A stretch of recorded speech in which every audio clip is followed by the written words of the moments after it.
उत्तरी सम्मान से सम्मानित। और अनाज पकने का समय और पृथ्वी को हमने जड़ेगी, इनका कविता संग्रह है। मध्य प्रदेश से आए निलोत्पल जी को मैं कविता पाठ के लिए आमंत्रित करती हूँ।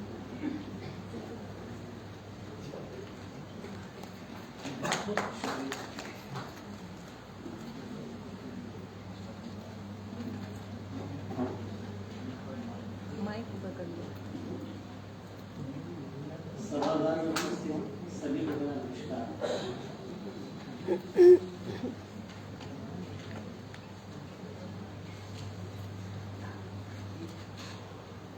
कविता है माँ।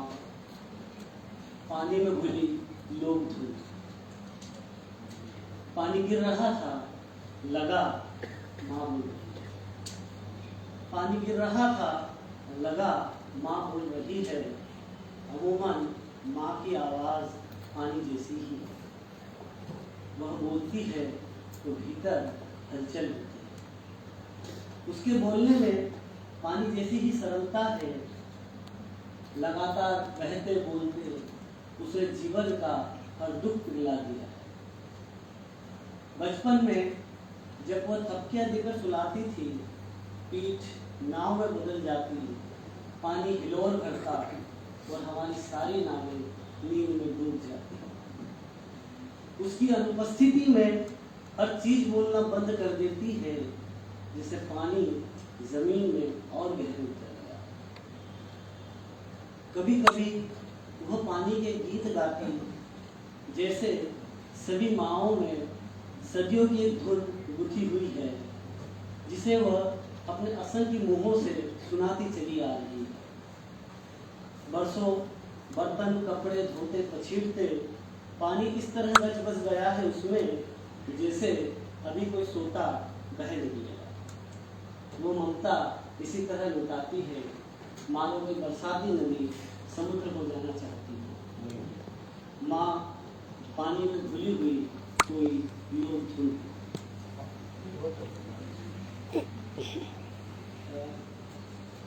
क्रिकेट बल्लेबाजों की तकनीक पर एक कुछ पंक्तियां हैं, आप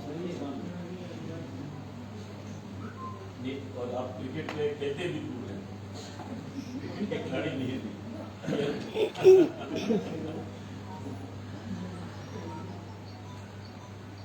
जब आप लय में होते हैं तो हर शॉट फेवरेट हो जाता है। जब आप लय में होते हैं तो हर शॉट फेवरेट हो जाता है। डिफेंस भी सुंदर लगने लगता है, जैसे किसी ने तूफान को रोक दिया। और हिटिंग तो मानो पारिजात के फूल की तरह धारासार बरसने लगती है। ड्राइव और पुल दो भिन्न तटों पर लहरों का अनुमान रचते हैं। कट और ग्लांस नृत्य की तरह मनमोहक। स्ट्रेट ड्राइव माशाअल्लाह जंगल में खुल रही दिशाओं की ओर आमंत्रित करता है। हाथों की कलाई मोड़कर जमीन की सतह से समुद्र की तलहटी छू आना, यह कमाल फ्लिक का है। हाथों की कलाई मोड़कर जमीन की सतह से समुद्र की तलहटी छू आना, यह कमाल फ्लिक का है। स्क्वायर कट में एक प्रेमिका सा टच है। स्क्वायर कट में एक प्रेमिका सा टच है, छूते ही मन अधीर होता है। लॉन्गन ड्राइव किसी खूबसूरत पहाड़ के नाम सा है। लॉन्गन ड्राइव किसी खूबसूरत पहाड़ के नाम सा है, जैसे उसमें एक नदी बहती। अचानक किसी तार से उड़कर एक नन्ही चिड़िया आसमान की ओर लपकती है, देखते ही देखते गुम हो जाती है। अपर कट में एक नन्ही चिड़िया अपर कट में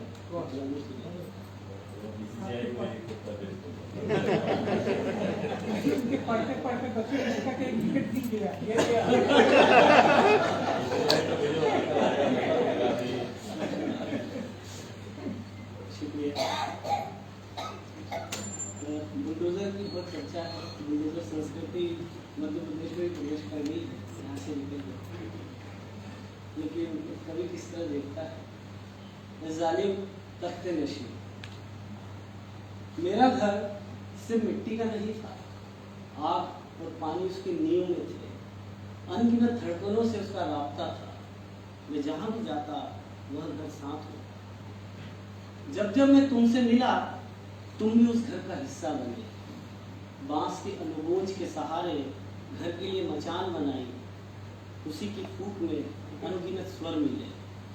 सागौन, साग, सेमल, शीशम से घर के रोशनदानों और दरवाजों में एक महकता जंगल बोलता था। तुमने सिर्फ मेरा घर नहीं ढहाया, दिलों के चाक से बनने वाली प्यार भरी मिट्टी को ढूंढा। तुमने सिर्फ मेरा घर नहीं ढहाया।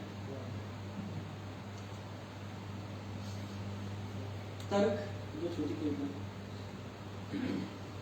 दुकानदार बोला, प्रेम का मूल्य 2 जोड़ी कंबल से ज्यादा नहीं। दुकानदार बोला, प्रेम का मूल्य 2 जोड़ी कंबल से ज्यादा नहीं।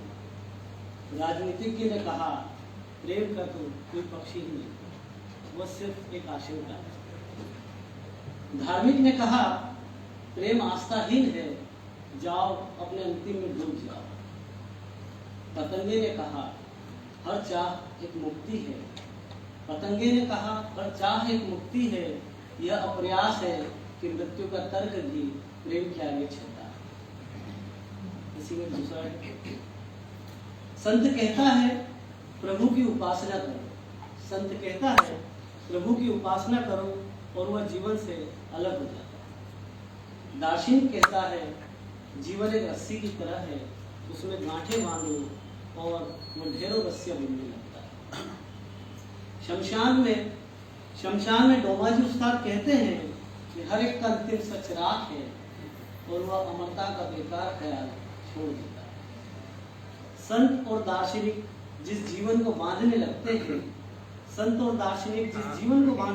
हैं, डोमाजी उस्ताद अंत में उसे खोल देते हैं।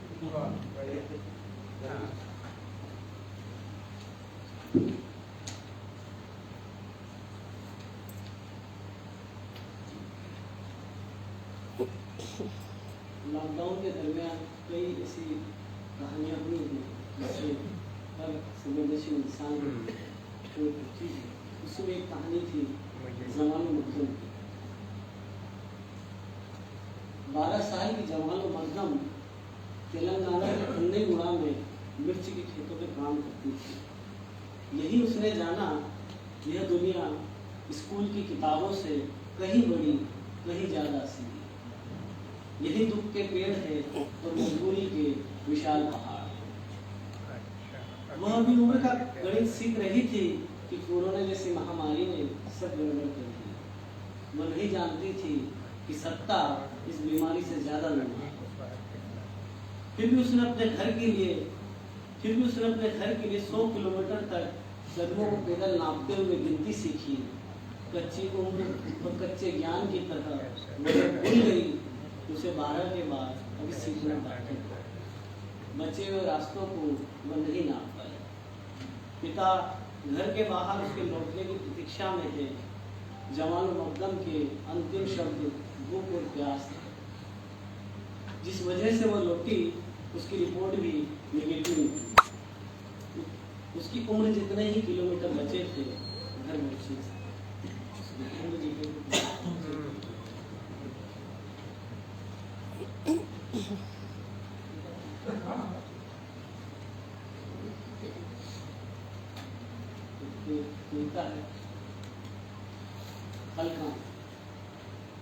आप में बर्दाश्त करने की क्षमता नहीं है जबकि यह पेड़ उगाने का। आप में बर्दाश्त करने की क्षमता नहीं है जबकि यह पेड़ उगाने का समय है।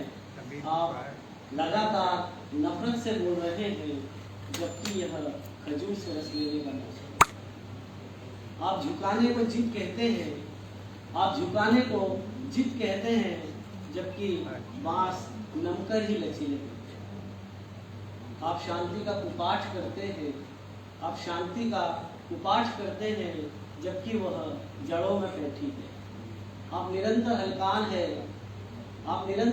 हलकान है जबकि ध्वस्त जंगल लौटने की तैयारी में लगा है। आप अमरता के लिए बेचैन हैं। आप अमरता के लिए बेचैन हैं, जबकि कीड़े रोज मरकर लिए।